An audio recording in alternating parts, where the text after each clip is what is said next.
Alright, what's up everybody, and welcome to episode number 20 of Uncovering Unexplained Mysteries for October 2016. Alright, this is it. This is the last of the old episodes that I had to rebrand. So from here on out, everything's going to be new under the new name, and there won't be any of this awkward cutting things off and removing clips and this, that, and the other. Thank you everybody for staying patient and listening to all the old episodes again when I re-uploaded them. I didn't think that that was going to happen, but it did. You guys are awesome. Again, just as a reminder, anytime I say mention the Patreon or the Facebook as Uncovering Unsolved Mysteries, just know that that's no longer a active link, and it's Uncovering Unexplained Mysteries, because I know I probably mentioned it a lot in the podcast in the past, and I just couldn't go and edit every single instance out. But here we go, episode number 20. We started off in June, and here we are already getting into some holiday season things going on. I'm Josh Cannon, and I'm here with Michael, Michel, as they might say in France. You mean Mike? Yeah. Oh, you don't like the long name, do you? No, I don't like the long name because it just reminds me of whenever I got in trouble when I was a kid, and my parents would always bring out the Michael. Oh yeah, we already went through. Yeah, we went through this in a earlier podcast. That. Oh, damn. Exactly. But anyway, people might be wondering how I'm doing. I'm doing all right.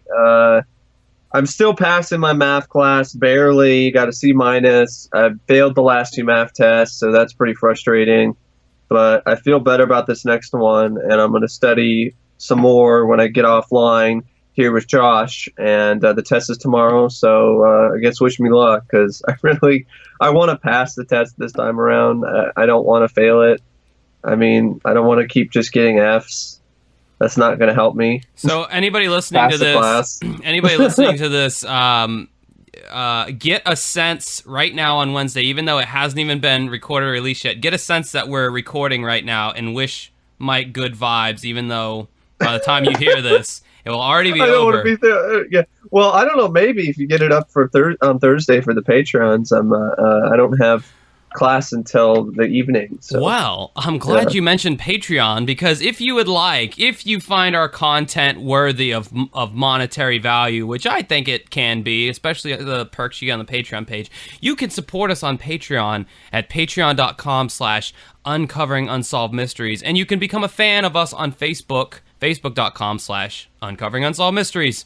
We post all kinds of stuff on there, updates, info. Yep. These are always the first people to see all this stuff. And the Patrons are the even first people to see things. And I have, I'm thinking about posting a scan of a little comic, which is tie-in to Unsolved Mysteries on the Patreon account sometime. Oh yeah, I remember you told me about that a long time ago, and you still never showed me that.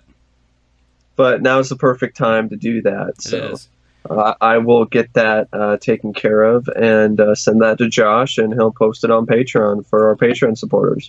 Mike, you have the login information, bro. You can do it. Oh, too. I know I do. I know I could. Anyway, I won't mention the disco dancing video. I was gonna just throw that out there for something fun, but I don't really want to tease that as like a big feature of joining Patreon. But just know that there was a video of Mike getting his groove on. I thought it was funky. I was gonna post on Patreon, but that may or may not happen. I think it's pretty hilarious because you have the most serious expression on your face as you're disco dancing. That's the whole point. Yeah, it was fierce. I mean, I don't use that word very often, or this might be the first time I've ever used it in my entire life, but it was very fierce. Oh, gee golly. Well, so we brought you the Don Devereaux thing last week. I know people have enjoyed that, and they've reached out and said they've enjoyed it and all. I'm glad, because I enjoyed interviewing Don. I've went back and I myself have listened to that phone recording that I made of him, just because I wanted to hear it again, because I just thought it was so damn interesting. I thought it was awesome. So yeah, we have on the horizon here, thanks to, I guess, the YouTube channel, because Mike, we take these podcasts and we put them up on YouTube, and we're really far behind because I think we only have episode 7 up or whatever. But anyway, 8. Oh, I 8. need to post episode 9 next. Yeah, the ban on my YouTube channel has been lifted, so technically I can start posting those on there too, which... You could. Yeah, I don't know, I just don't think about it. Probably the same reason why you don't post it on there, because you just don't think about it. Anyway, someone, I guess, reached out to Mike. I haven't seen the comment yet, but he copy and pasted it to me, and one of our earlier segments, probably one of our favorite segments, the Tallman House Ghost, which I reflect back to that segment and just the god awful audio quality. It's like, damn it! Why didn't I have that? Why didn't I have that right? On day one. I hate that. But anyway, that one in the first episode has gotten the most listens, probably because people want to start out on episode 1 to see, if they're new to the podcast. Oh, what's the newest? They either want to listen to the newest one or the first one, I've noticed, or anyone that might pique their interest. The Black Dahlia one gets a lot of plays. But anyway, the Tallman House Ghost one is on Mike's YouTube channel in podcast format. And I guess go ahead and say what happened with that, because I'm not exactly sure. Well, hold on. I have to find the comment real quick. Well, while he's doing that, yeah, so... people occasionally from the show will reach out to us who are on the show.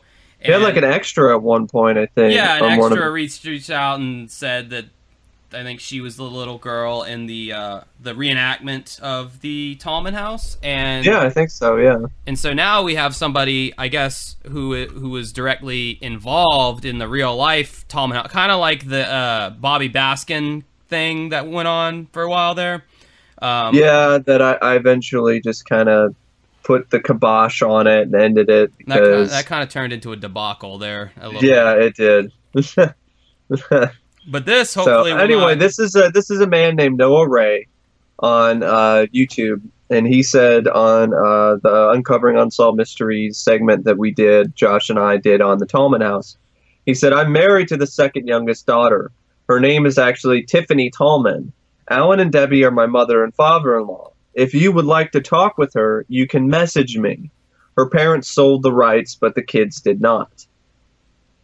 So it looks like I'm going to be jumping on the horn again. Hopefully, if they'll be open to that. They might only be open to messaging, which would be a little unfortunate because now that I've gotten a taste for the actual person involved, voice, getting the voice of them on the podcast. Just let the person know we had, someone who was on the show on our show. So that might make more people willing to do recorded interviews because of the fact that we actually have had somebody who was actually on the show multiple times on our show. Yeah, that'd be awesome. It's a nice bargaining chip. It really is. So it looks like I'm going to be contacting this person. As far as Terry and John go, I'm still totally going to contact them, but I'm not going to lie, I'm a little nervous, and I definitely want to have my ducks in a row before I contact them. So that... Yeah. But I am thinking about maybe episode 21, episode 22, kind of in that area for the John and Terry interview. It would have been great if it could have been on 30. 30? Because you're trying to make it a big number, right? I know, or 25. Maybe 25. I don't know. Yeah. Maybe record it and have it in the can and have it for 25. But I'm looking, that's like another month and a half away. But then again, maybe it'll fall around Christmas time. I don't know, but that would be a nice Christmas present. Yeah, yeah, it would, to me and the listeners and to you and everyone else. But yeah, so I think in the meantime, this person would be a good person to message and talk to about that because, that was a really interesting case, the Tallman House Ghost. Essentially, it boiled down to a haunted bunk bed. I mean, that's what it's looking like. When the family purchased this bunk bed, that was kind of the advent of all these horrific things that started happening in the house that were very scary. And that's just a fan favorite. That's one of my favorites. It was one of the more genuinely scarier Unsolved Mysteries episodes. So to talk to somebody involved in that, who's like the kid, who's grown up now, that would be neat. I think that's interesting that the parents sold the rights to their story. I mean, so there must be a book or movie in existence about this. Or did they sell the rights to Unsolved Mysteries? I don't think that it works like that with Unsolved Mysteries, where by going on that, because if you remember, the people. Yeah, it was just a thought. Yeah. I don't think it works that way either, but sometimes things are different than I could ever imagine them being. Like sometimes I could think, oh, there's no way to be like this, and then it is. So. True, because you have Diane Lebenek on Unsolved Mysteries, but then she wasn't she on Sightings, or Bob Exler was on Sightings? Yeah. So yeah, I mean, I think they can be on multiple shows like in that way. But if you're talking like them, like optioning your story out for Hollywood to pick it up and make a movie out of it, then yeah, the rights are sold. Meaning that to quote to kind of reference a Seinfeld episode, Kramer sold his stories to Elaine's boss. Mr. Peterman, and then Kramer was no longer allowed to go around and tell those stories anymore. And Elaine's like, Kramer, those aren't your stories anymore. Those are Peterman's stories. That happened to Mr. Peterman now. And he's like, but they happened to me. And it was kind of like, he sold the rights to it, and that's essentially how it works. It sounds crazy to like put it like that, but it's true.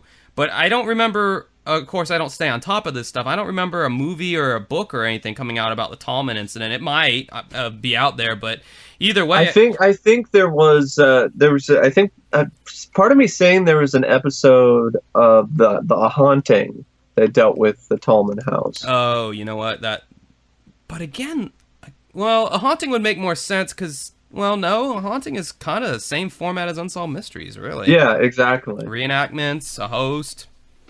It was talked about in the book Haunted America. That could be it, because they would stand to get monetary gain from that.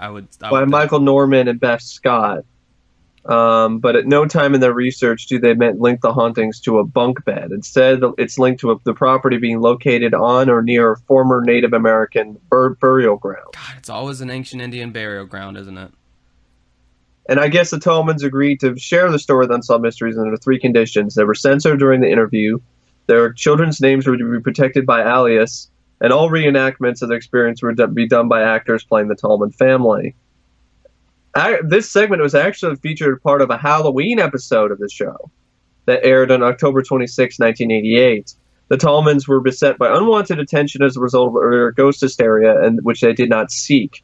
They had turned down a lucrative tabloid offer about their experience as they did not think it right to make any money off their children's misfortunes. Which is not. I mean, it's not right. So, I mean, good for them for... But they still sold the rights later, so... Yeah, eventually.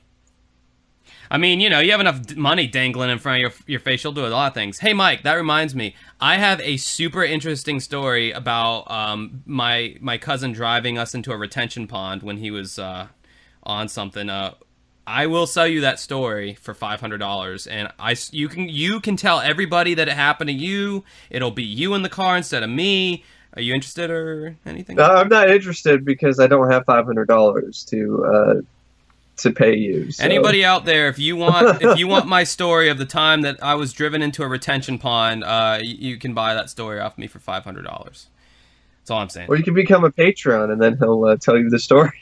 I could. I mean, if that's what you guys want, if you get on there and you say, hey, tell us a story, in all seriousness, I will tell it to you, and I won't charge you $500. Anyway, enough of the chit-chat. Just get to the show. I can just hear that right now in the back of my mind from some of the people who have left such gracious reviews on our iTunes. I will say, though, I mean, we have a lot of reviews on there compared to a lot of these upstart podcasts, so...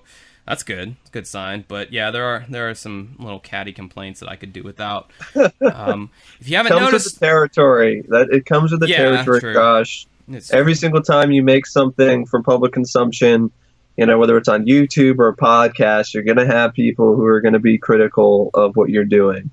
Just to keep that in mind. Roll with the punches. Yeah, that's why it's nice to have you here, because you're kind of more seasoned in this area, because you've been on YouTube for like many years, and you're I've been on YouTube for almost pretty much when it first started. So, and I didn't really start doing videos of my own until later, like a couple years later after that. But yeah, I'm what you call a veteran. Yeah, that's for sure. Well, your subscriber count definitely reflects that. Although mine's like it's weird. I mean, I don't want to talk about this too long, but mine's like starting to jump up, and I guess that's what it does. Like once you start kind of, it just like quickly. You start hitting something, people listen to the podcast, then find you from there, or people see your recent videos or something, and then they like what they see and subscribe. I mean, that's how it works. I've just got to mention this real quick. I made a video today, a 10-second video on my channel, and in Jacksonville we have a minor league baseball team called the Jacksonville Suns, and they've been called the Suns since the 1960s. And the big buzz in Jacksonville now is that as of today, I don't know what kind of crack they were smoking, but the owners have decided to change the name from the Jacksonville Suns to the Jacksonville Jumbo Shrimp. I shit you not. There's an official mascot and everything already like drawn out. Whoa. Yeah, and the theme song, all as a kid growing up, it was baseball's never been hotter than the Jacksonville Suns. So I recorded a video where I'm like, baseball's never been hotter than the Jacksonville Jumbo Shrimp. So yeah. So did Forrest Gump buy the team or something? I know, that's what I've Bubba Gump or something. I don't know, man. Like that was something that I definitely thought of. That was such a goof on their part. I don't understand that shit. Anyway, it's an unsolved mystery. Yeah, it is. Fucking Jacksonville, the South. Our first segment that we're going to be talking about here was a suggestion a long time ago. I do write these down, people. It's just a matter of me finding the segment. You know, I don't have a library of all the segments handy at my fingertips where I can just kind of look it's like, yeah, some of them I do have, but it's like I have to kind of pull it out of the archive here. But this one's called Kathy Page. Well, this was the lady that happened to anyway. And this was a request, and I finally got around to it. I watched it the other day, and I kind of got why they wanted me to talk about this. It's a suspicious car wreck that turns out to be a cover for murder. Oh, very scary, Mike. You got to warn me before you do that. I wasn't ready. So, early dawn of May 14th, 1991, police in Vitter, Texas discovered a wreck. The woman behind the wheel was dead. At first glance, it appeared to be a tragic accident, but then anomalies began to emerge. The woman had no obvious wounds, and the car was barely damaged. Hell, even the soft drinks in the cup holders were barely spilled. She wasn't even wearing a seatbelt, yet she was not leaned forward in her seat. It was pretty clear it was a staged incident, according to an investigator. The victim was 34-year-old Kathy Page, who lived only 100 yards from the crash site. When police went to knock on the door, Steve answered, her husband, or ex-husband. He said his wife was not home, and he looked straight down the street to where her car was found, as if he knew that it was already there. When police told him his wife was dead, he seemed quite upset. He cried a few times, and at times he threw himself on the couch in a dramatic way, just crying.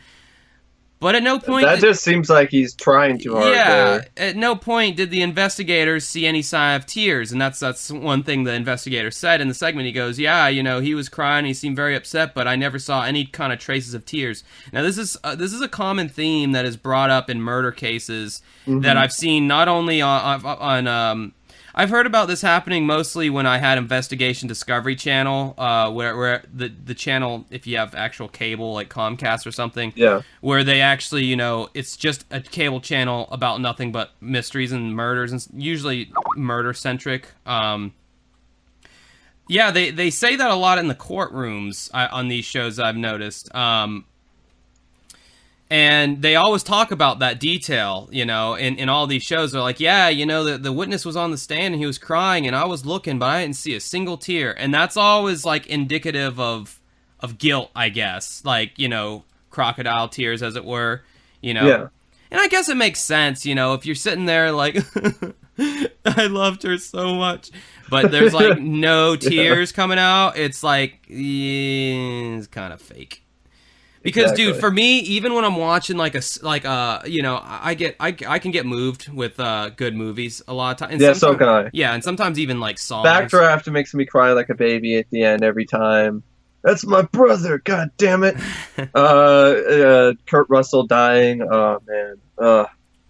American Beauty, at the end of American Beauty, where spoiler alert, when Kevin Spacey when his character gets shot in the back of the head, and then he's doing like the monologue over, you know, his life and all that. I always cry. Oh, and also I know it's coming every single time I see it because I've seen Top Gun like countless times. But Goose dies, that gets me too. Goose. I've never seen Top Gun. What a surprise, eh?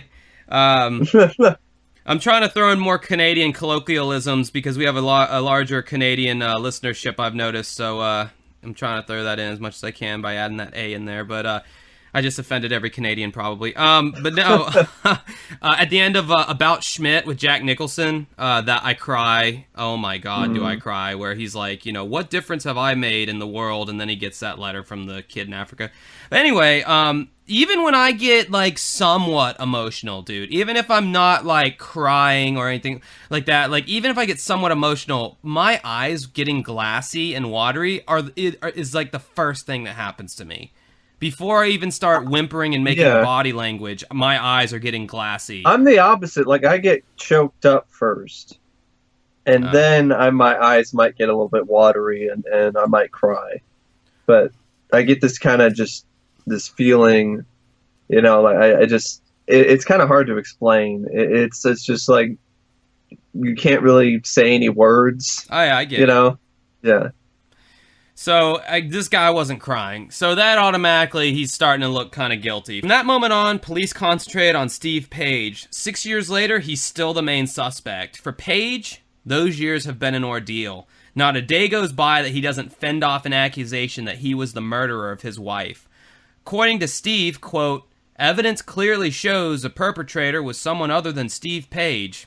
Okay, dude, refer to yourself in third person. That's cool. Yeah, why? What? That just makes you look like a total douchebag, really. Yeah. That doesn't help your case.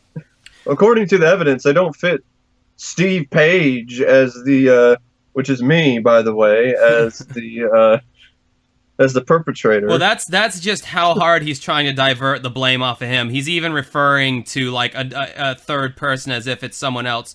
Yeah, Steve Page didn't do it. That's not who I am or anything. Like, I'm just some different dude on the show. But yeah, that Steve Page guy, I heard he was innocent. So anyway, the residents of Vitter, Texas are convinced Steve Page was the murderer. The family feels like he'd be in jail right now had it not been for his relationship with the police department that therefore dirtied the investigation. Kathy and Steve Page were married for almost 13 years. They had 2 daughters and seemed like the perfect family. According to Steve, he and Kathy had drifted apart and she was no longer happy in the role of being his wife. Now, I can kind of hear some SJWs out there going like, hey, that's not her only role, buddy. But that's how the show worded it. I know it sounds a little weird. Women have a lot more roles than just being a wife. Some SJWs are reading too far into things anyway nowadays. Like, they'll just look for anything that they could possibly be offended by. It's the cult of outrage. They're true. Like, oh, I'm outraged. I'm so offended by the fact that Unsolved Mysteries only said that she was unhappy with her role as a wife. Oh. Yeah, I mean, it's... like, if they added something in after that, it would just feel forced, wouldn't it? It would have felt like a fucking... damn it. It would have felt like a freaking run-on sentence. I'm trying to watch my freaking mouth, people. I'm not editing that out either. It would have felt forced, you know, if they said Kathy had drifted apart and she was no longer happy in the role of being his wife and a working mother and this and that. And it's like, I don't know, whatever. I just thought I'd throw that out there. Like, I personally, you know, I was like, that is kind of weird how they worded that, but whatever. According to Steve, quote, she was no longer happy. She wanted to find out who Kathy was. We talked about separating for a short period of time to find out who she was. So apparently Steve just likes referring to everybody in third person. That's what I'm learning here. He's big on the third person.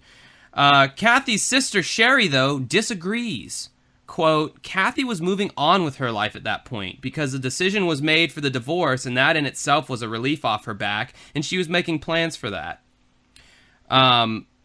Steve moved out of the house, but their relationship remained friendly. The next day, Kathy asked Steve to babysit while she went out with one of her girlfriends. Lie. Quote, she left at, this is according to Steve, she left at approximately 11:15, 11:30 to head to Beaumont. By 4:15 a.m., Kathy Page was dead. When her body was found, she wasn't wearing makeup or jewelry. The autopsy showed she'd been strangled, her nose broken, her eye blackened. She had blood on the inside of her underwear, ugh, gross, but no blood on the rest of her clothes.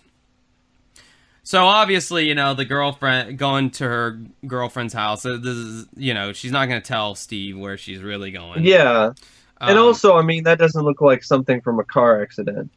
Especially a car that doesn't even look like it was really harmed that much. I mean, according to one of the police officer, Detective Sergeant Ray Mosley, who was a sergeant for the Vidor Police Department at the time of the crash, it says, being no damage to the interior of the vehicle and very little damage to the exterior of the vehicle and the deepness of the ditch, plain to see this is a staged incident instead of an accident. So at that point, they felt that they probably had a questionable death. Right, and we'll get into her lack of makeup and jewelry. We'll get into that towards the end.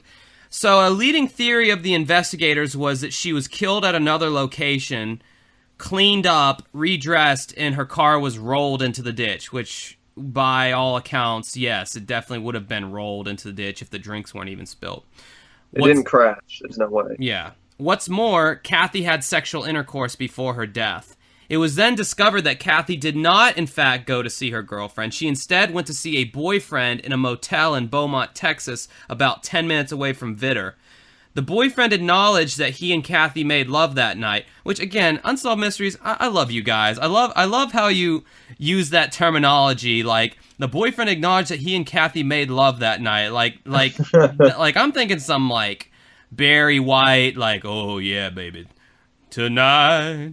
feel so in, or whatever. They didn't have intercourse or sex. So some panty dropping music. Yeah, really? they made love. There was a shag carpet and some champagne and Come on, baby, we're gonna make love tonight. Exactly. The boyfriend also passed a polygraph of flying colors. So the boyfriend stepped up and he said, "Yeah, we had sex, and yeah, it was good, and yeah, I'll take your polygraph test." Yeah, I boned her. I'll take a polygraph test. I ain't lying. Yeah.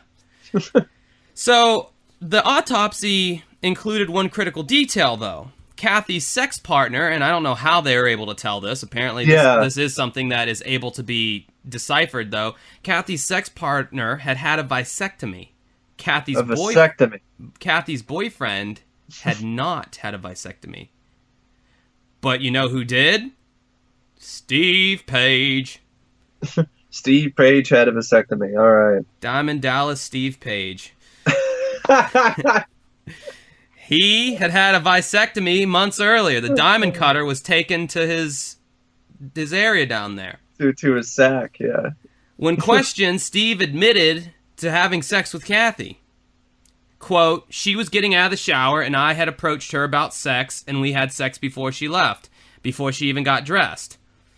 Well, that's kind of messed up, really. Did he force it on her, or was she like, "Oh yeah, I just took a shower, but okay, I'll get dirty again"? Yeah, well, and that's the whole thing. When Kathy's sister is calling BS on that, because her sister is quoted by saying, "I personally don't believe that happened. She wouldn't have been with Steve before being with another man. Yeah. She hadn't been with Steve in a long time, and he had been sleeping on the couch. Him coming over was more of a kindness gesture to see the kids rather than to even be around Kathy."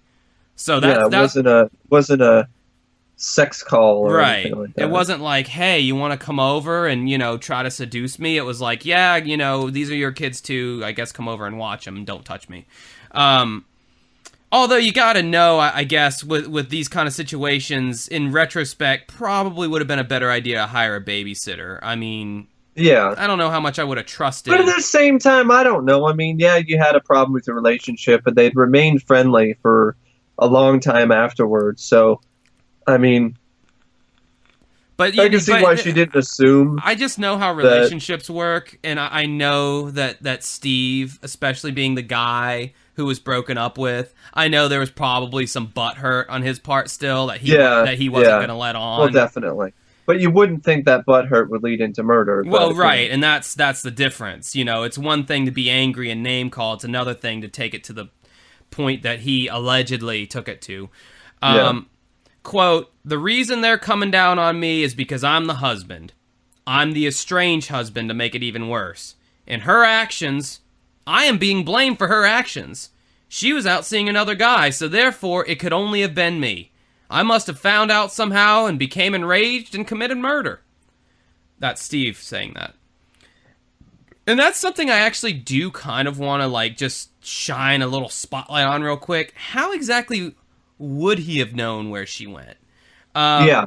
This was the 90s, you know, when you could still reasonably disappear and not be tracked and tagged everywhere. It does explain further in the segment that Steve discovered 2 phone numbers that were written down, but yeah, I'll get to that in a second. So Steve Page has his own theory on what happened. Quote, I received threats on the phone that the same thing that happened to my wife could have happened to me. There's a name of a person here in Beaumont that was bandied about that could have been the person who did this, end quote.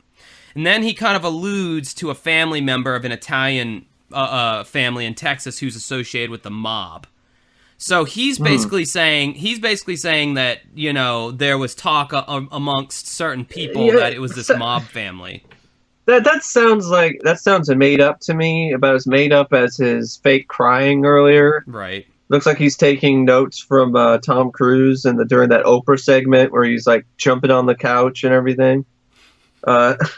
Well, that's just craziness right there. This guy's taken a page from every deceitful, lying person, I think. It's like he got his acting notes from a soap opera on television. Yeah, exactly, yeah. Well, but really, yeah, the thing is, a mafia, that's just convenient. Oh, there was this mafia that was around the area, some Italian mob family, and they killed her. I didn't do anything. The mafia did it.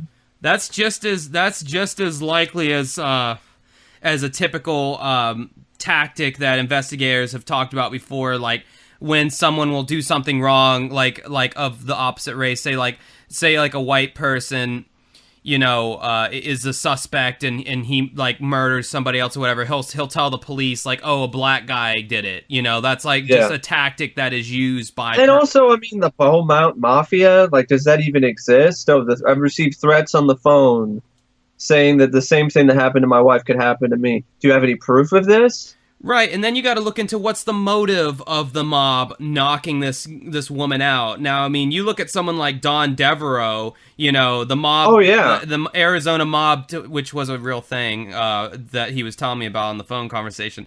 That's something that's more credible because Don is a journalist and he was snooping around and they had reason to take him out. But the mob in Vidor, Texas? Is there even a mob in Vidor, Texas? Yeah, I mean, it's not even like it's not even like a big city, you know. It's not like Arlington, Dallas it's not Texas, it's not Dallas, yeah, it's not Arlington.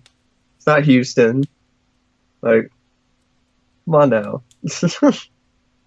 Yeah, there's just no motive. I mean, the mob, you know, they don't always go for murder to the mob, like any other criminal, they want. I think mob murder isn't the first choice. Usually. Yeah, they want as little light on them as possible. They want as little heat on their backs as possible. So if they feel they can, you know, if there are easier and better ways to, you know, deal with someone besides murder, they're going to go with that route first. They're only going to murder somebody if there's some deep, like Chuck Morgan, you know, from the Don Devereaux conversation, Chuck Morgan was murdered as a precautionary measure. Chuck Morgan hadn't even done anything wrong yet. They just murdered him. It's a last resort. Yeah, I mean, they did that as like, well, this guy knows a lot, and might as well kill him, you know, because he might not be the greatest guy if he does, you know. And I think they already did try to intimidate him, you know, with that earlier thing where they put like drugs in his throat or whatever. Yeah. So apparently that wasn't enough. So, you know, they decided, all right, well, we're going to make double sure that he won't blab to anybody. Right, and if the mob did do it, they certainly would have done a better job than something like this. I mean, look at that. Like, is this the Keystone Cops mob? Is this the Keystone mob? Like, what does that mean? Is this the Three Stooges mob? Like, what is this over here? Yeah, I mean, you know, this murder, how it was done in such a way to where it was almost like the person had some kind of had some kind of care for the victim. You know what I mean? Yeah, like but at the same time, they didn't know what the hell they were doing in yeah. terms of trying to cover it up. So, though it has been more than 6 years, well, at the time of the segment, though it has been more than 6 years since the death of Kathy Page, the family keeps the case alive. They post a gluttony of accusatory billboards blaming the Vitter police of collusion and incompetence. And they actually show in the segment, I guess the crew, Unsolved crew, went to Vitter, Texas, and they filmed, they have all these billboards, like, as you enter, and it says, like, you know, murder is legal in Vitter, Texas, why not? And saying other stuff, accusing the police, and all this other kind of stuff, and, so it's pretty inflammatory, you know, stuff, but hey, you know, I mean, if the shoe fits, why not? I mean, I don't see anything too horribly wrong with that if they feel like there was that much incompetence. And a few examples of this incompetence would be, for instance, when the police photographed the accident scene, there was no film in the camera. It took police 3 years to convince the DA to ask for a warrant to search the Page house. Plus, it's been known in Vitter that Steve Page's parents were good friends with the chief of police. Although, not surprisingly, the department denies covering for anyone. Quoting Steve Page again, he says, "My opinion of the case is they decided I did it from the very beginning, and they only investigated what would lead them down the road to believe that I did it. They viewed everything from that angle. They didn't view it with an open mind." Today, Kathy's family has filed 2 wrong death lawsuits against Page. Both cases ended in mistrial, and there is a third trial, but a date hasn't been set. Although I'm sure that's you know, come and gone since the recording. Yeah, Kathy's family also has completely different ideas of what happened and Steve. Kathy's sister, she believes there's only one possible scenario. This is quoting her. She says, "I was talking to a sister-in-law of Steve's. She said that she knew for a fact that Steven made two phone calls. Steve called this one number, and the girl answered, and he hung up. And then the second number was called, and they said the same name of a hotel, and a name of the hotel that they mentioned earlier, and he hung up. And so he already knew where she might be or was. So apparently he did know where she was. So that's why he knew about the tryst or whatever. Kathy's father, James Fulton, believed that Steve then became physical. I feel like she came in that night, came in the back door, and after she had gone and parked the car, and he was asleep, sitting in a chair in the front room, and when she went on in the bathroom and changed clothes, took her makeup off, took her jewelry and all of that off, he heard her probably in the bathroom. And he got up and demanded sex with her or whatever and got into a fight. And then her family believed the fight escalated and that Steve proceeded to rape Kathy. They also believe he strangled her in the process. I mean, that kind of does explain the makeup, jewelry, all of that, changed clothes. Yeah, I mean, it does explain it. I mean, and then the 2 phone numbers, though, like, and I completely skipped over that, so I'm glad you brought that up, because I realized on my notes here, I just completely skipped over, like, 2 paragraphs I wrote down. Yeah, those 2 phone numbers that he found, you know, one was to the girlfriend and one was to the motel, and so, you know, being the... You know, just the fact that he called those numbers just showed that, you know, he still had some butthurt in him over this. You know, he was obsessive. It wasn't just butthurt now. He was getting obsessive about it. He wasn't ready to let go. And although on the segment he comes across, you know, these people come across as the way that they want to come across to appear innocent. So on the segment he comes across cool as a cucumber. But, you know, you just don't do that. You don't go babysitting for your ex-wife and you're just so okay with the divorce, and then you're like calling. Not only do you notice some numbers written down, but then you actually call them. You know, he calls the first one and hears a woman's voice and thinks, okay, that must be the girlfriend. And then he calls the second one and finds out it's a motel. Yeah, she might have been at the motel, but how did he know that? He assumed, you know, that she was at the motel. Exactly. And got enraged, and I don't know, that theory fits to me. That's the only theory that could fit. I'm not saying that he did it, because I don't think I can say that, because he hasn't... No, I can't either. There's not enough proof. But, I mean, he did have a motive. It seems like it. He had the And motive, he had the opportunity, and he had the means. So really, when it comes, and it looks like she was strangled. That's what she was strangled. She had a black eye, broken nose.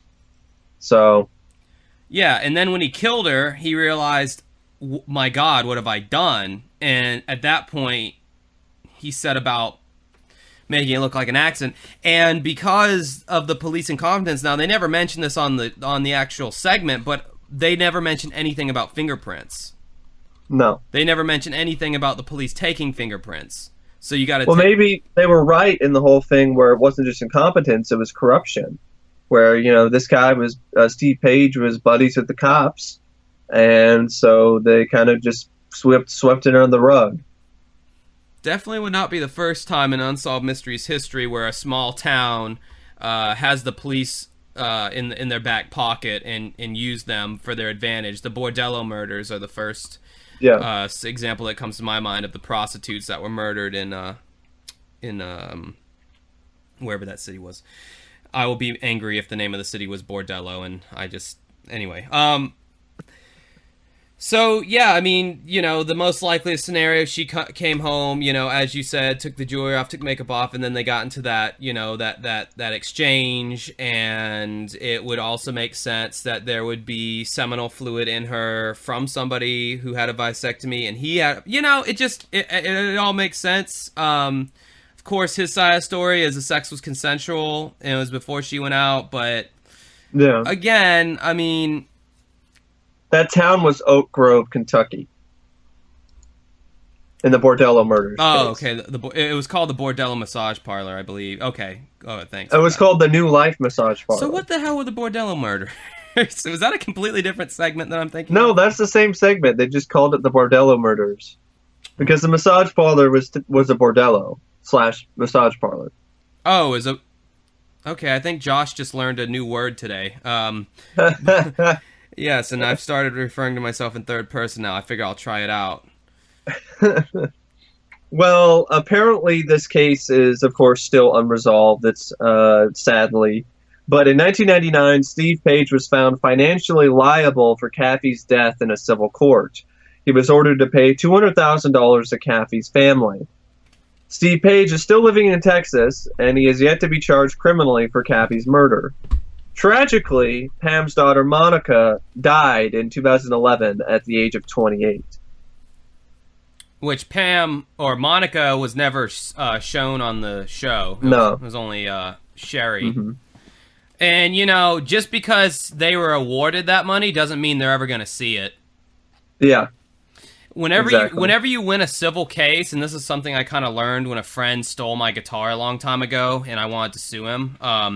Took him to Judge Judy? No, but basically, I just did a bunch of research and asked around, and when the judgment is in your favor and they are ordered to pay you, you basically have a license to hunt them down for the money. You don't... Because when I was younger, I thought, oh, they won that amount in this court case, and I thought that they just, I don't know, turned over a check or figured out some kind of payment system. Oh, no, you can totally be a bum and just buck all that and not ever, they might never see a dime from Steve. Like, what they can do, though, is they can go after him, and they can... do various things, like they can try to levy his bank account, they can do wage garnishments, they can do stuff like that, assuming that Steve has an income flow.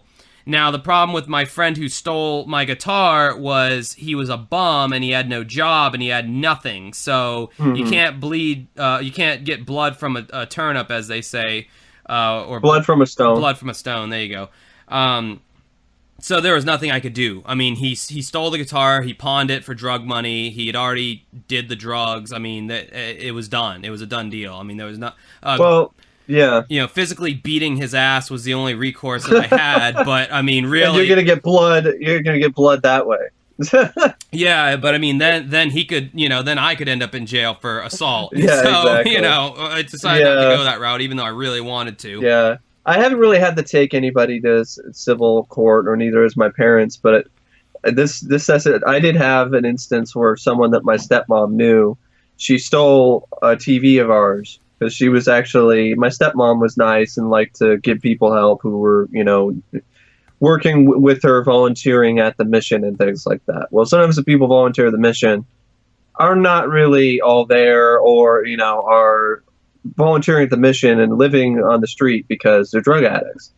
Well, she opens our house to her, and I can't even believe she even let her do that.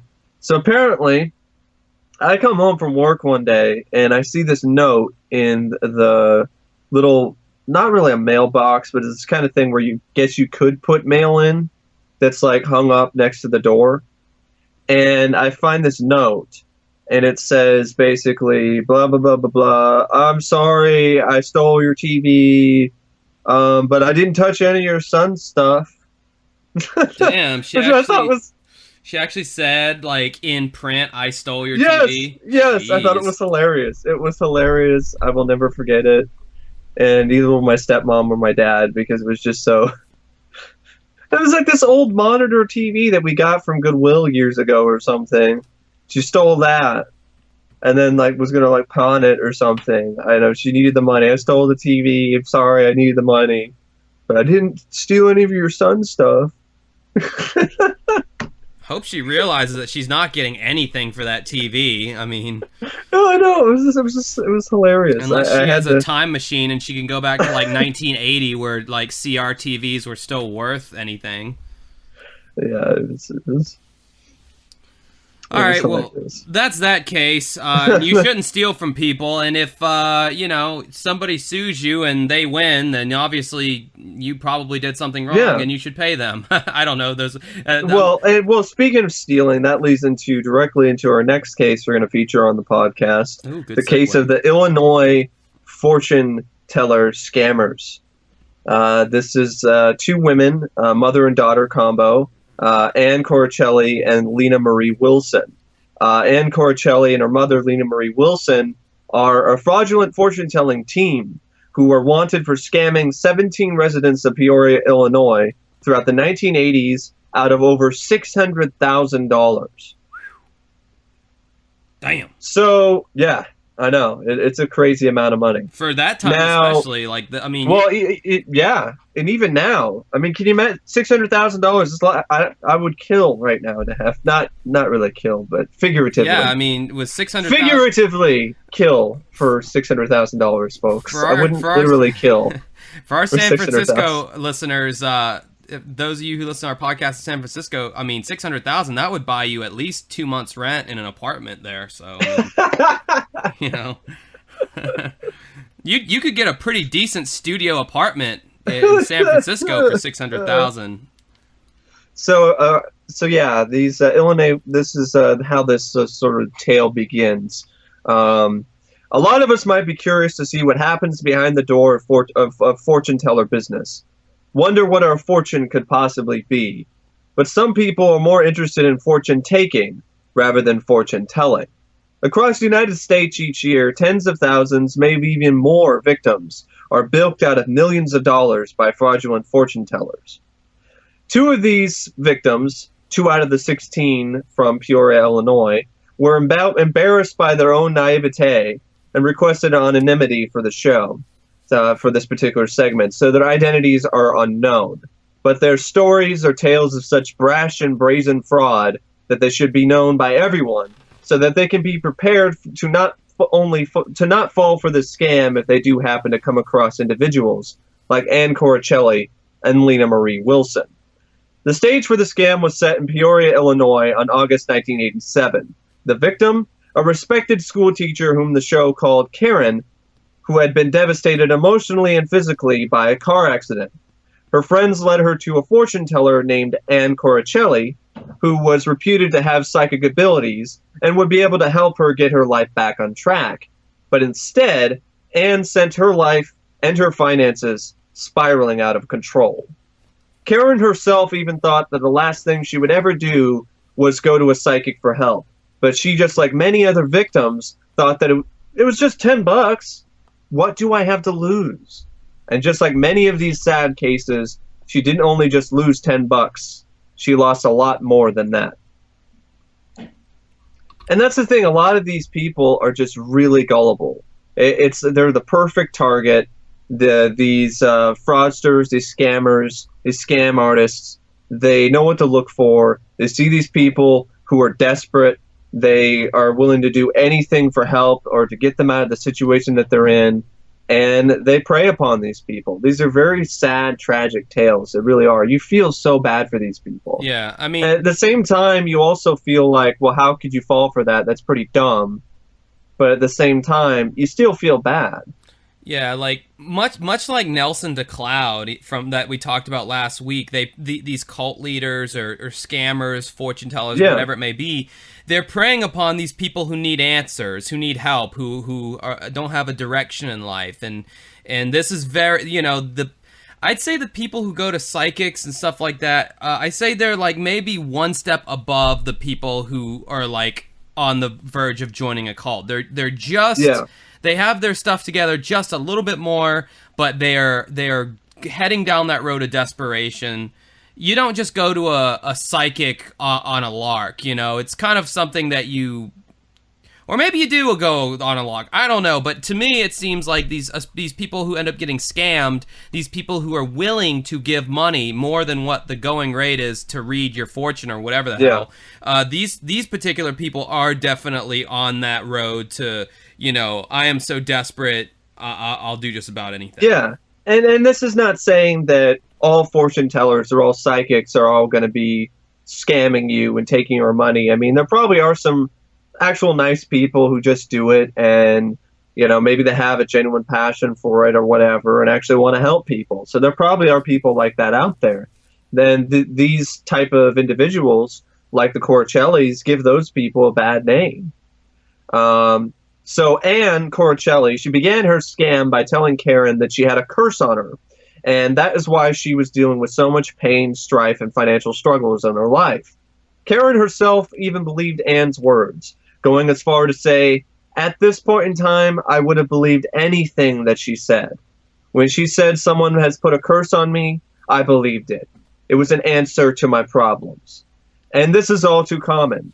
These scammers find individuals like Karen and prey upon their insecurities and their current situation in life, and are able to manipulate these people into doing things that you wouldn't even think of doing, even in your wildest dreams. Things that included taking ritual baths with scented oils, blessing the doors, the windows, the cars, and even people with holy water. And that wasn't all. Each time Karen saw Anne kept giving Karen more things to do. Anne told Karen to come up with her to a nearby bridge and bring $4,000 wrapped in a white handkerchief. That's a lot of money. I mean, that'd help. That would pay off my student loan right now. Just boom, $4,000. Student loan is paid off. I'd appreciate that. Yeah, I can't even imagine giving up that amount of money to anyone, let alone somebody I barely even know who just told my fortune a few times and made me get in a bath full of scented oils and made me look like a complete dork, blessing doors and windows and people. Yeah, I mean, for $4,000, our LA listeners could stay 2 days in a nice, pretty nice apartment. So yeah, I mean, that is a lot of money. So Anne told Karen that she had to destroy the money because Satan was of the earth, and in order to control him and lift the curse he has put on her, she had to destroy the dirty money. And in order to destroy this so-called dirty money, Anne and Karen threw the money, all $4,000 of it, off the bridge. No! I'd be jumping after that shit. Josh would be like Jim Carrey in The Mask when he threw the mask off the bridge and then jump in the water and try to go grab it again. Hello, answers to my car payment. Karen never saw that money ever again. In fact, she is convinced that the money wasn't even thrown off the bridge, that Anne kept the money for herself. Tragically, Karen is not alone. She was just one victim of a mother and daughter series of scammers, the Coricellis, consisting of Anne and her mother, Lee Marie Wilson. Another victim of the Coricellis was a 69-year-old woman whom the show called Joan. Joan had come into a lot of money due to the life insurance policy her second husband had set up for her after he died. Yeah, she died, and then she gets no. Nah, that's nice. Which made her a perfect target for Anne and Lee Marie Wilson. Like many of these victims, the sense of security still didn't make her feel happy in her life. So she was looking for some way to lift her spirits. So she too decided to go to the local fortune teller for help. I don't know why that's like the first. She must have tried other things. Because that's what I think, is that these people have tried other things to make things better in their lives. Yeah, then they get desperate. Then they do really crazy things, like go to a fortune teller. So when Joan visited the fortune tellers, they were operating under the name of Calvin. The inside of the home that also represented the business was furnished with all kinds of religious paraphernalia, including pictures of Jesus that hung up on the walls. And this is a common theme, too. These scam artists, they hide under the guise of religion.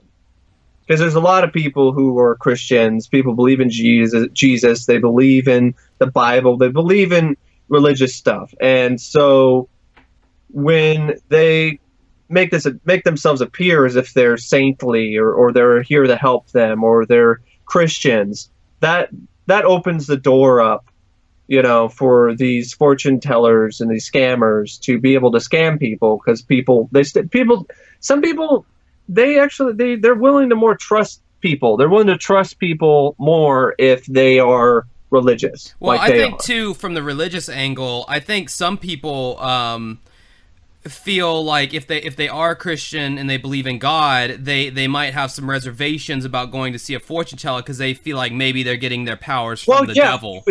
You would think so too, but these people's fears will be calmed and would be eased by going into the fortune teller business and then seeing that there's pictures of Jesus on the wall. So these powers are of God and instead of Satan, So exactly. It makes sense why they would have that religious stuff up there. But most of these people aren't religious in the slightest. So the first, at least the people who are scamming these people.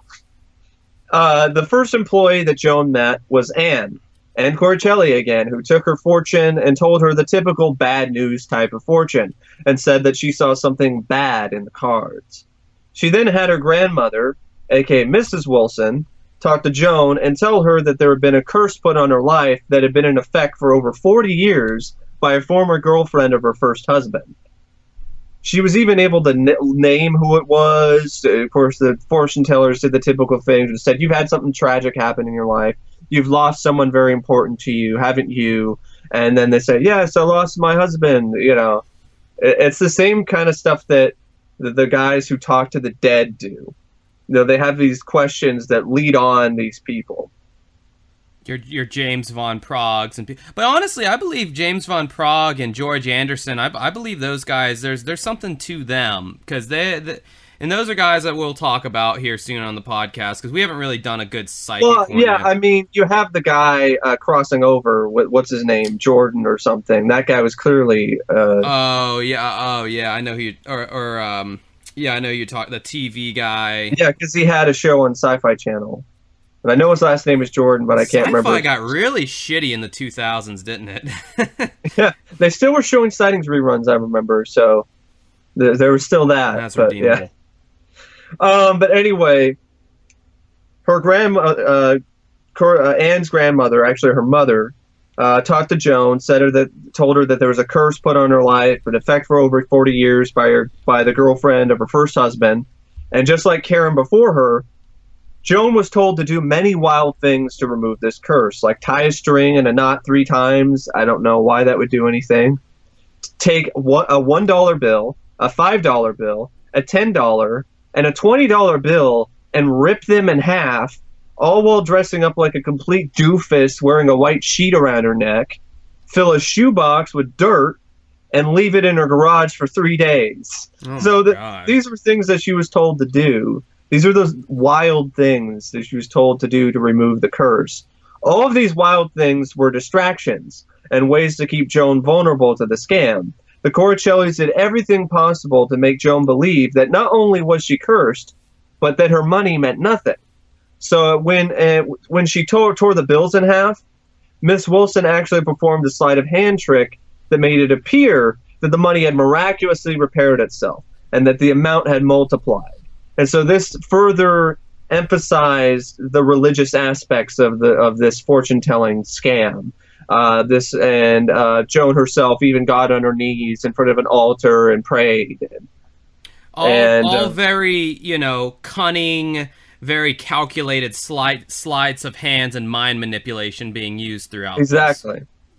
So that's when I first saw this, I was like, I definitely wanted to talk about this because it was just so brazen and so brash and, like you said, cunning and it was crazy. It was just unbelievable that this woman just bought into all of this. And so after she did the sleight of hand trick, of course, she then did.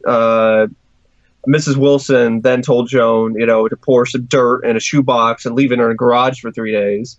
That would be the point where I would be like, really? No. I would even think something was wrong from the beginning. But then again, I'm thinking from an outsider perspective. I'm not in the desperation that these people are. I'm not in that state of desperation. And who knows? Sometimes you do crazy things. You're easily manipulated in that instance.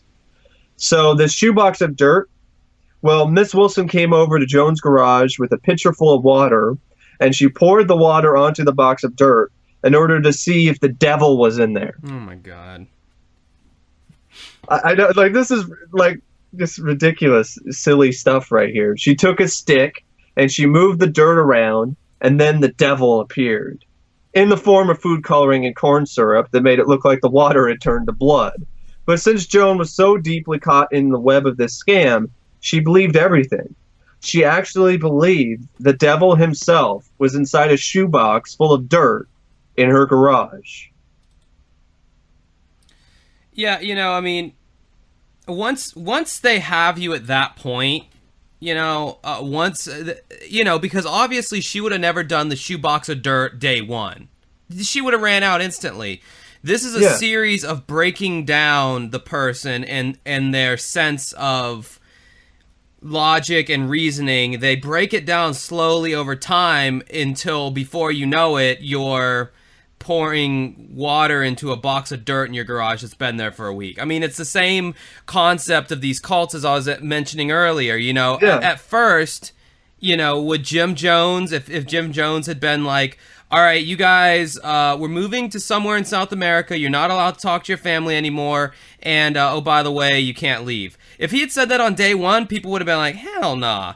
And also if he said it on day one, you can't leave. And also, at one point in time, I'm going to make you drink this punch and you will die. Yeah, cyanide-laced Kool-Aid, and you and your So it's a massaging process. It's a process of just slowly process of elimination in some ways.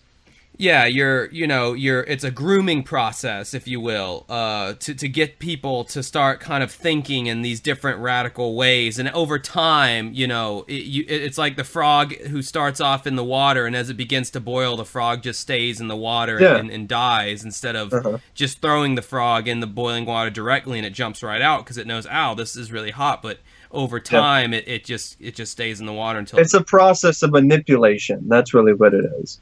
Yeah. So, and here is where where things turn from silly to sinister. Mrs. Wilson, after showing her proof that the devil was in Joan's life, she then started to ask for money, because money was what she needed to lift the curse. All those other things that Joan did weren't enough, because the money would give her more power, and the more money she got, the more powerful she became, and then she would be able to rid the devil from Joan's life once and for all. Over the course of a year and a half, Joan gave Lena Marie over $81,000 in cash, most of her jewelry, and even bought her a new Cadillac. 81 grand.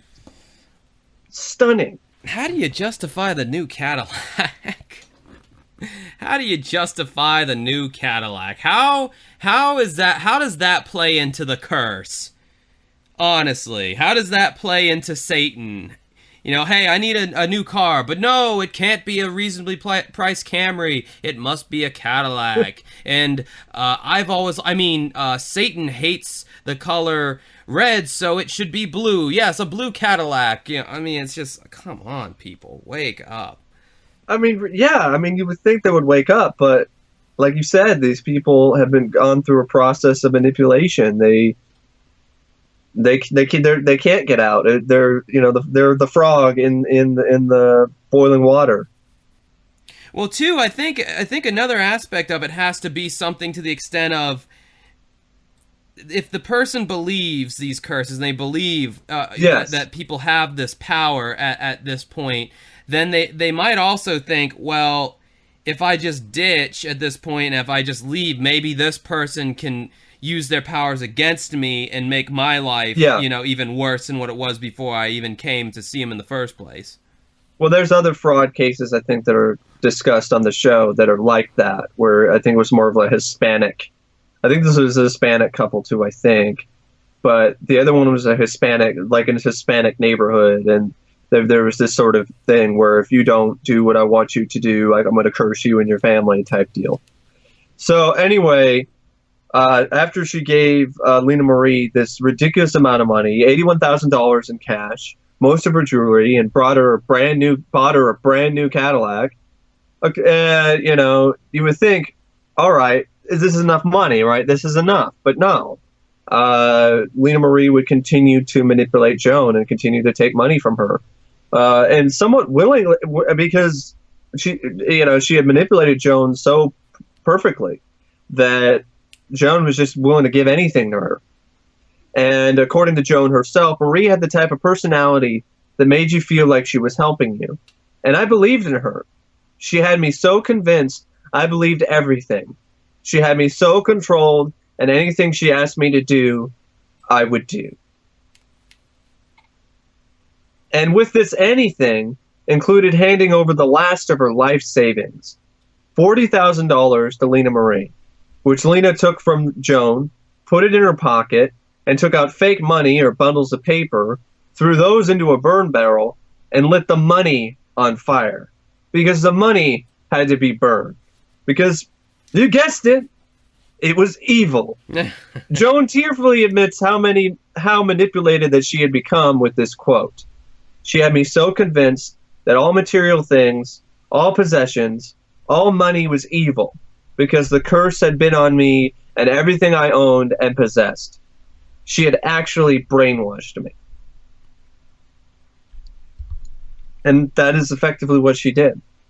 And according to Sergeant Frank C. Walker of the Illinois State Police, in regards to the people who commit these crimes, the people who scam people out of their money, and the people who are scammed, this is a quote from him. He says, "The crime that they are committing is that they are taking valuables from people from the means of deception. But the majority of the people would just as soon cut their losses and not come forward. They do not want to suffer the embarrassment of the community or of their peers or of their family. The embarrassment is hard to overcome." And I can imagine that. I mean, I can imagine for me, like with all my hard-earned money, and I just start going to see some psychic or something that's going to make all my problems better, and then, it turns out to be a big scam and I lose all this money. I mean, I could see my parents being the first people that would just give me hell for it, like, Josh, come on, and yeah, you would almost just as rather tell them that you had a drug problem and that's where all the money went, before you told them that you believed in some psychic who said the devil was after you and a curse was put on you. Yeah. So, I mean, yeah, I people look at like you're crazy, or, how could you do that? I mean, that's just dumb. You should know better. Yeah, because that would be the first thing that would come to the tip of their tongue would be like, how could you be so stupid, and nobody particularly wants to be called stupid, even if they know they did a stupid thing. Yeah, like I said, it's the situation that they're in. When someone is in a desperate situation, when they're in dire straits, they're very vulnerable. They're at their most vulnerable point. And that's when these scam artists swoop in and steal these people's money. And that's when these people hand them their money. So what ended up happening to this lady? So Joan gave Lena Marie in total $150,000 in money and jewelry, which is an astonishing amount of money. And you would think that it would be very easy not to be scammed out of large amounts of money, like we were saying, for a fortune teller scam of all things. Skeller. That's very But Halloween even Karen, themed, Mike. yeah, the skeleton. But even Karen admits that it's hard to believe she was scammed. According to her, I'm a college-educated person. I'm a professional. I've seen enough news reports. I've lived in the world long enough to know what real crime is and that people in any opportunity are very willing to steal your money. And I cannot believe that I was a victim of this crime. I feel like the stupidest person on earth. She even admits that the $4,000 she gave to Anne that was thrown off the bridge was folded in the handkerchief multiple times, and that she actually never saw the money get thrown off the bridge in the first place because she had her eyes closed in prayer. God. Yeah. Joan and Karen, yeah. Oh, I was just going to say, I know that feeling, I know the feeling of just being ripped off, not to that extent, but yeah, it's one of those things to where, like, when you finally do realize that you have in fact been ripped off, like, everything starts making sense, like, all that stuff, because the guy who stole my guitar, there was all these signs that he had done, that the guitar was gone, because I'd start being like, hey man, just bring the guitar next time you come over, and there was always a reason why he couldn't bring it, but at the time I didn't really think anything of it until I finally demanded, hey dude, for real, like, where's my guitar? And then that's when all the rigmarole started that I had to go through. So yeah, I know the feeling, man. Then you start, like, adding up everything that's been going on the last few months of your life, and you're like, oh, that explains that, and that explains that, and yeah, it's a bad feeling. And then the light bulb goes off in your head. Mm-hmm. It's got to be an awful feeling, especially if you're the one that's been scammed. And I can see why some people just want to keep that private. They don't want people to know about that. Because that's embarrassing. That makes you look like the stupidest person on earth. It really does. Mm-hmm. Or one of the stupidest people on earth. So Joan and Karen are just one of many gullible, vulnerable victims who have been scammed out of millions of dollars, jewelry, and other valuables over the years by charismatic, enthusiastic, and manipulative scam artists. So next time you go to get your fortune told, make sure you don't lose it. So apparently, the original air date for this segment was November 15th, 1989. Oh, hey, November. It's been unresolved, sadly, but Wilson and an accomplice, Joe Marks, were later arrested in connection with the scams, but Coricelli was never caught. However, the statute of limitations has expired in this case, and she is no longer wanted by authorities. Damn. Although authorities have also noted that they lack confidence that Coricelli has gone straight, and may be continuing to operate under the possible pseudonym Mrs. Calvin, which is the one that her mother was going under. So should Coricelli be continuing the fraudulent affairs, this will constitute a whole new crime and resume the search. Statute of limitations are a funny thing, because you'd think that they would eventually, or you'd think on certain things like a grand theft, they wouldn't run out, but apparently they do.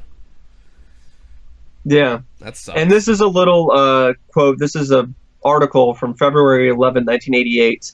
It was from the Associated Press's news archive, and it was talking about the case in Peoria, Illinois. An elderly woman turned over thousands of dollars jewelry and a new car to fortune tellers promising eternal salvation and release from curses in a scheme that may involve many victims, authorities said. And I love the title of this article. It says, fortune tellers charged with fraud for promising eternal salvation. Charges have been filed against 3 people, and 1 arrest has been made. East Peoria Detective Steve Deathridge. Deathridge. Yeah, Deathridge, yeah. Meet, you've all heard of Melissa Etheridge. We'll meet, what's his first name? Steve Deathridge. Meet Steve Deathridge. He's doing heavy metal covers of Melissa Etheridge songs all night. So, and they are playing at karaoke bars around in Jacksonville. Probably. So Steve Deathridge, that is an awesome last name. That is. He said, Wednesday, police were still searching for the 2 others. I don't know how many victims are involved, Deathridge said. We're starting to get a lot of calls all of a sudden. With all the victims we're going to have, I'd estimate the losses will be more than $100,000. It was $600,000. Felony theft warrants carrying bonds of $100,000 each have been issued against Ann L. Coricelli and Marie Lena Wilson, and Joe L. Marks, both of Galesburg. The charges filed Tuesday in Peoria County allege the three were involved in an ongoing theft from an unidentified elderly Peoria woman from June 1986 to January 1988. So this woman was scammed, who the show called Joan, was scammed for 2 years. 2 years this went on. Convictions on the charges carry penalties of 2 to 5 years in prison and a $10,000 fine. 2 to 5 years, that's not long enough to me for someone who took not at all. Everything from somebody. Prosecutors allege that the three obtained money, jewelry, and a new car from the woman by deception. They took a little bit of everything, said Darren Krause, an assistant state attorney in charge of the case. The victims of these people are not crazy. This is not insanity. They're just vulnerable for some reason.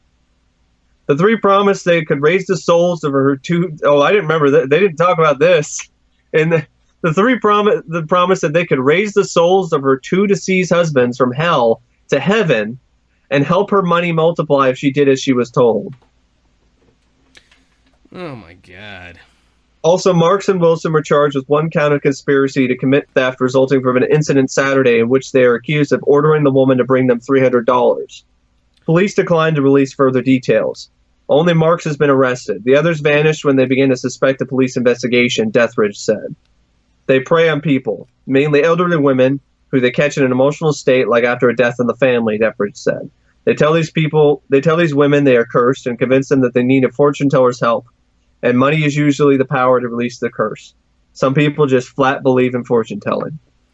Yeah, I don't know, man. This lady's a piece of crap. I mean, she goes right up in the Hall of Fame with Nelson DeCloud and Mike Morris. Both her and her daughter.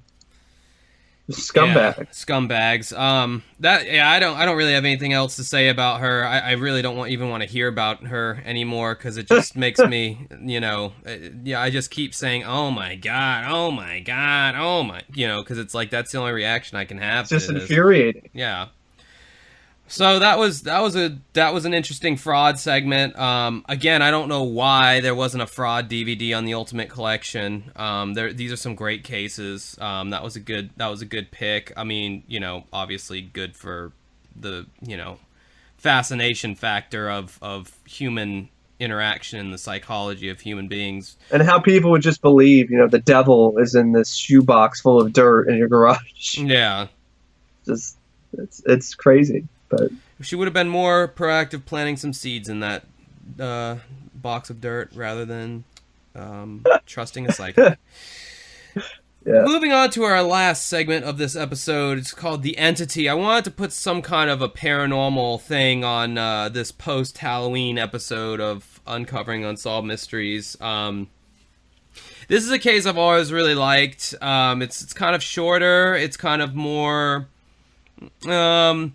You don't really see anything in this one. It's more, it's an auditory thing. So I always thought it was super interesting, and I don't know.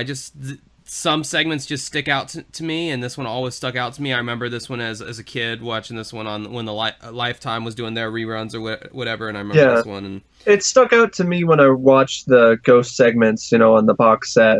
Yeah. Even when I first saw the segments on the set, like I think I checked it out from the library years ago, and this one always kind of stood out to me because I guess the location I thought was it was effectively eerie. Yeah. In this little farmhouse, this ranch somewhere, little house in a ranch somewhere in the middle of nowhere in Texas, So, and the fact that it was these cowboys who were talking about. Yeah, and I'm not gonna do these guys like I did Mike Morris. Okay, I don't want to slap their faces. Like these seem like fine gentlemen as far as I'm concerned. They seem like good old boys. Just a good old boy, not meaning no harm. Anyway, the less I sing, the better off all of you are. So it started out as a simple business venture. In June of 1995, 3 business partners took over a 3,000-acre ranch in the Texas Hill Country. They planned to sublease the game-rich land to hunters. Felt like I said that weird. Anyway. While they got things rolling, the 3 cowboys moved into the main building. Constructed in the 1950s, this was just a run-of-the-mill cottage. Could any house be more ordinary? Well, in the first night, the boys discovered they had company. Heavy-Footed Company. One of the boys, Johnny, said, it sounded as if it was off in the distance, and each time it made a step, you could hear the individual steps it would make.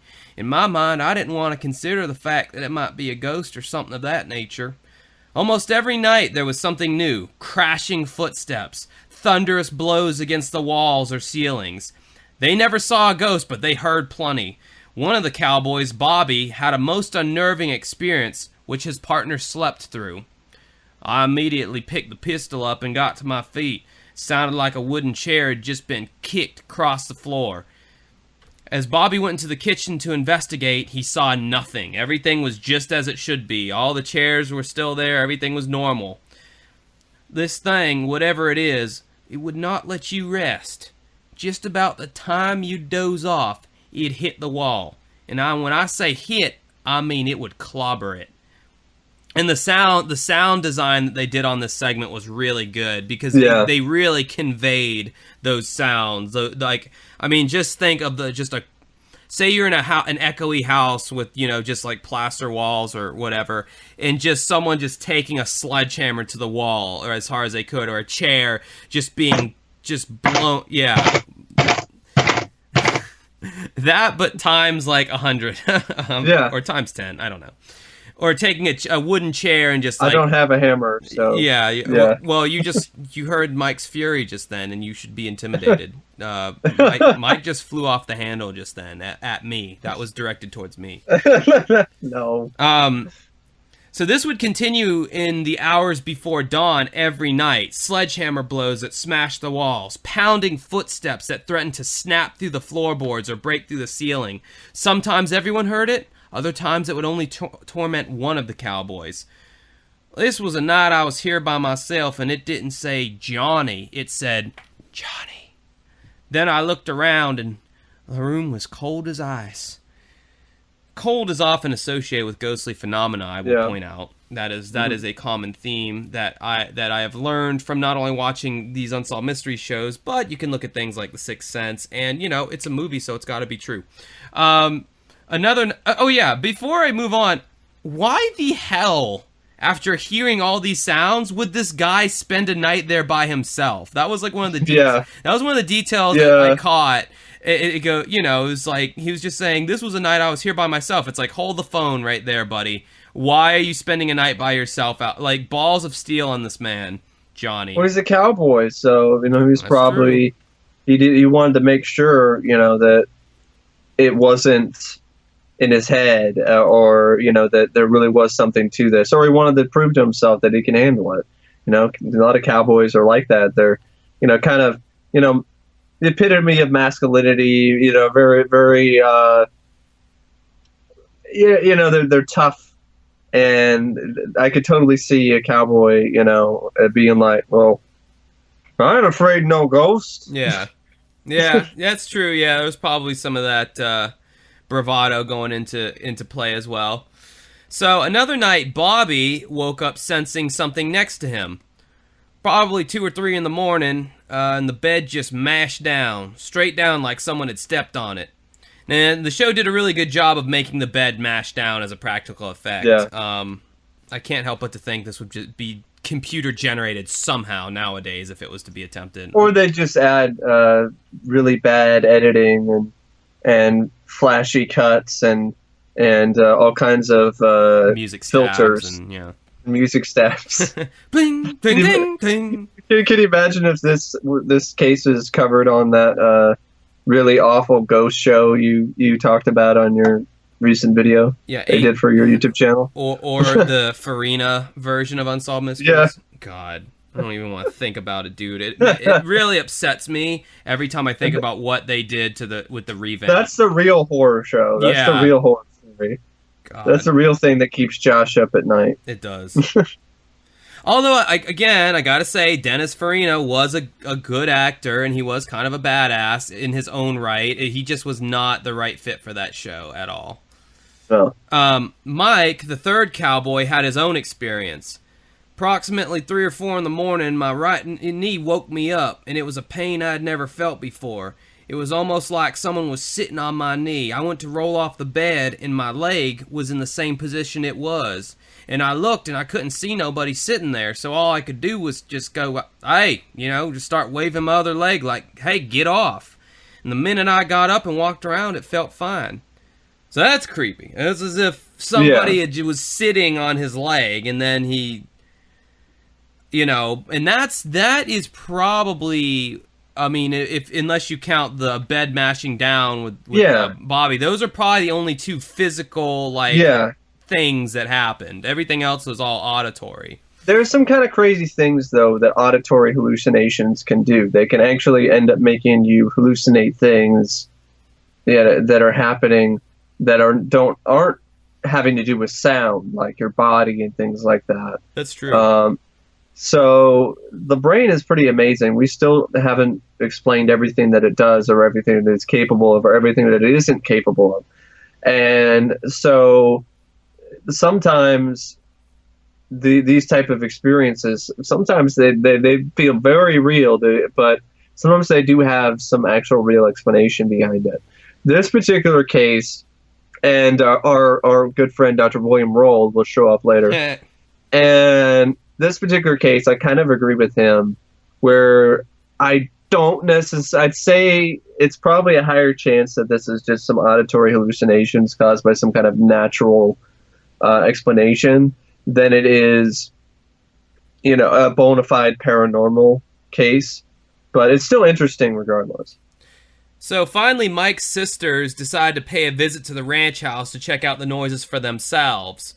And, one of them was quoting saying, I didn't know what I expected, maybe just to hear a little bump and there'd be some kind of logical explanation for it, which is kind of like what I would think, too, if I was to go out. Like, okay, there's got to be something these three doofuses aren't, figuring out that I can figure out. But shortly after they laid in bed, though, they started to hear the noises. And, again, the show just did a great job of, like, these two women are in this bedroom, and all of a sudden, it just sounds like, all hell is breaking loose in that room. I mean... That would be terrifying. And absolutely. She says it was so unreal that getting help or calling for my brother was not an option. It was like I was trapped. Now, that I don't really understand unless you were just so gripped in fear that you feel like even making a noise might make it worse. Like, whatever the thing is, if you call for help, you might anger it, and it might kill you. Or I understand, I guess, to a certain extent, because sometimes you can be so afraid that you don't want to, escalate anything by yelling or anything like that. And almost like comically, according to Mike, he said, that night I didn't hear anything. Like, they interviewed the sisters talking about all this stuff, and then they just cut to Mike, and he goes, that night I didn't hear anything. He goes, but there was no doubt by the expression on their face that they had been through something, and they just wanted to get the hell out of there the next day. That kind of ties into some things, too. Sometimes people, subconsciously, they want to believe in something so badly that they subconsciously trick their brain into imagining, into seeing, into hearing these things that aren't really necessarily there. I mean, that kind of ties into the whole thing where Mike didn't hear anything, but they did. Yeah. That's, I mean, it kind of explains the phenomena that I'm about to describe here. Unsolved Mysteries decided to try to find out just what was happening at that ranch house, so they brought in parapsychologist Dr. William Roll. This guy was used on more ghost segments than I think Alex Trebek has hosted Jeopardy. This guy, William Roll, was used so much on this show. He would be a great interview as well, but man, you think Don was older. William Roll, I think, has got to be in his 90s at this point, if not a Centaurian or Centurion, or whatever the Centurion. He was used a lot on sightings as well, so... Yeah, William Roll was this kind of like to me it sounds like German derivative based off his accent, some kind of German, and he was any of these cases he'd always show up, but he was very scientific about everything. That's what I liked about. That's probably why they used him so much. So they brought in video cameras and monitoring devices such as EMF meters. essentially the same tools that ghost hunting shows use is the tools that these guys brought in. Again, EMF meter. I just did a whole episode about this on my YouTube channel, by the way, about ghost shows, where I review the ghost shows or whatever. YouTube.com/dancingwithghosts. An EMF self-promotion over here. Why not? An EMF meter is it measures electromagnetic frequencies, which are made by. They can be made by man-made things, but they can also allegedly be made from paranormal activity as well. So if the meter starts going, off the like just haywire or whatever, off the charts, then that can be associated with some kind of a paranormal activity. Which paranormal activity does not always mean ghosts; it means paranormal, like not so very it's not normal. Yeah, basically. Exactly. That's something that a lot of people nowadays don't understand. Right. You just throw around paranormal activity as if, it just means ghosts. So auditory hallucinations could still be filed under paranormal activity. Yeah. So they were able to record, according to William Roll here, they were able to record bangs and booms. The most striking of these was associated with a sudden increase in the magnetic fields in the house. So they don't say this on the show, but essentially I can imagine what would happen is they would have their EMF meter out, and when these bangs and booms would happen, the EMF meter would jump up. Dr. Roll believes that these effects could be caused by the Peltier effect. According to Dr. Roll, this can occur when water seeps between underground slabs of limestone. This not only creates noise, but also creates an electromagnetic field that causes the human brain to experience all kinds of psychological effects. Yeah. Is it a trick of the mind? To those who've heard it, not by a long shot. And then Johnny, one of the cowboys, closes this out really well. He goes, all I can say is come on over and we'll fix you up. You're more than welcome if that's what you want to do. It won't take long. Made a believer out of me real quick.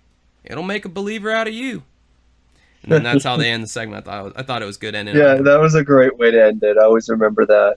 It's like, come on over. Yeah, we'll fix you up if that's what you want to do. It just reminds me of my dad so much, because he kind of talks. So, but I side with William Roll here because because it absolutely could. It would absolutely feel real to you, but it more than likely is still just a hallucination caused by some naturally occurring thing, and that's crazy. The human brain is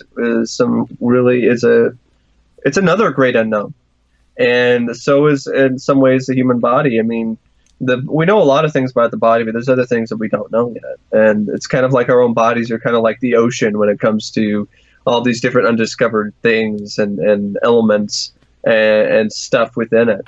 And it would make sense that we do, since we are electrical, we do have a lot of electricity actually surging through our bodies, which is crazy to think about, isn't it? Yeah. To think that, that we are electrical, our heart has this electricity and stuff like that. That's why people brought back to life by the electricity, because there's actual natural bio, energy, created in our bodies. So it would kind of make sense that if there was some problems, something was messing with the magnetic fields and causing, fluctuations in our brains and the magnetic fields, and the energy that goes through our brains and synapses and things like that, it would make sense that weird things would happen because it's an abnormal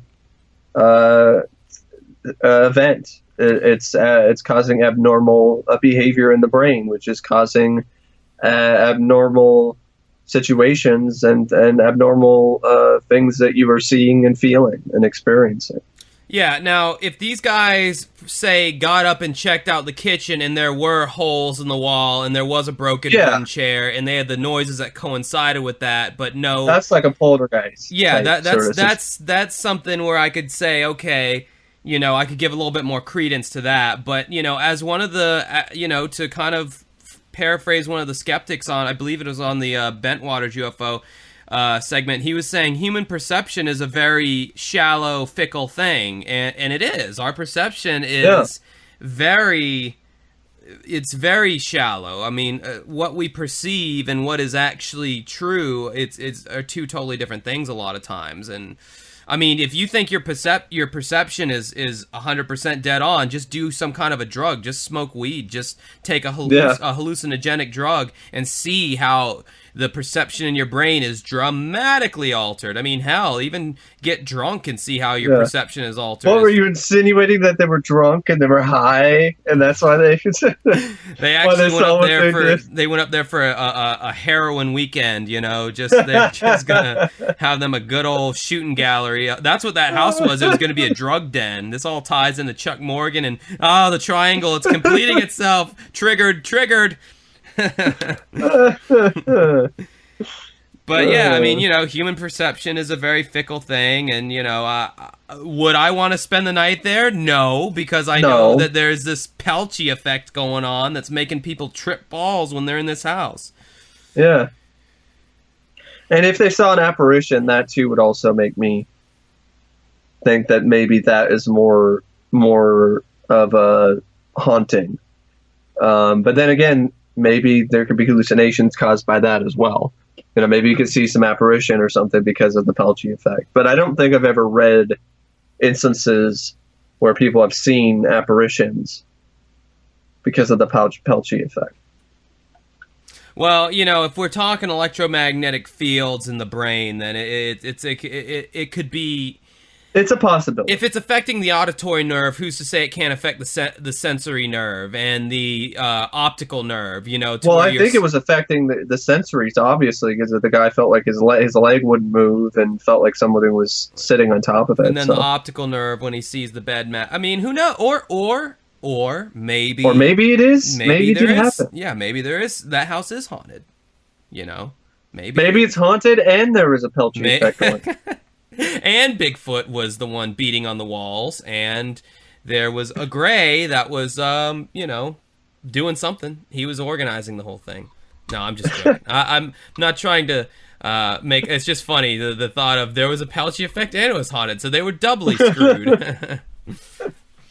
Or as the word I like to make that I made up a few weeks ago, triply screwed. You know, Tripoli, like the city in whatever Tripoli. I don't know where it's at. I'm not going to try to start sounding like I know things at this point.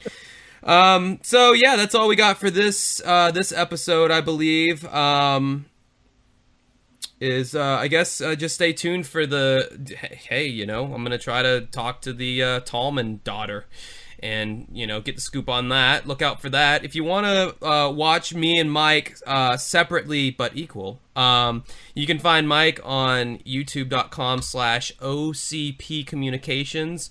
What's something recent that you've done on there that you just want to tease people? Well, I just reviewed a pretty forgettable movie called Nightlight, which is where these bunch of teenagers that go into some woods, and it's supposedly, you know, people don't escape. You know, they never leave the woods or whatever. They still decide to go to the woods anyway and ignore the warnings and play some flashlight games.